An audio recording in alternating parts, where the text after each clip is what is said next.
ఈరోజు మహానుభావుడు అంబేద్కర్ జయంతి.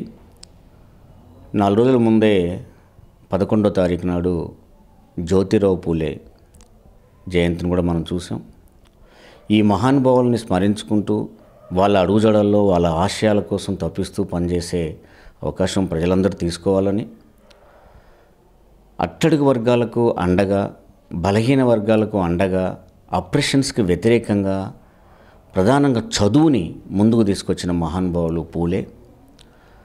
తన భార్య కూడా పంతులుగా ప్రజల ముందుకు చైతన్యం రావాలి అంటే చదువు ఉండాలి అని చెప్పేసి, అందులో మహిళలకు, అప్రెషన్స్ గురవుతున్న మహిళలకు చదువు చాలా అవసరమని జ్యోతిరావు పూలే, సావిత్రి పూలే గారు ఒక టీచర్గా ప్రజల ముందుకు వచ్చిన తీరు మనం చూసాం.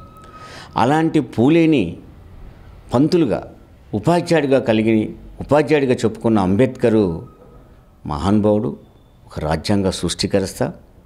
ఈ దేశంలో ప్రజల మనుగడకు, అప్రెషన్స్కు, దోపిడికి వ్యతిరేకంగా నిలబడ్డ మహానుభావులలో అంబేద్కర్ ఒకడు. ప్రధానంగా అంటరానితనానికి వ్యతిరేకంగా పోరాటం చేసి, ఆ పోరాటంలో ప్రజల ముందుకు చట్ట రూపంలో తీసుకొచ్చిన మహానుభావుడు అంబేద్కర్ పూలే లాంటి మహానుభావుల ఆశయాల కోసం తపిస్తూ పనిచేస్తూ ఆ అవకాశం తీసుకొని ప్రజలలో ఒక మహామనుషులం కాకపోయినా కనీసం మనుషులుగానైనా బతకాలని చెప్పి నేను ప్రజలందరికీ విజ్ఞప్తి చేస్తూ ఉన్నాను.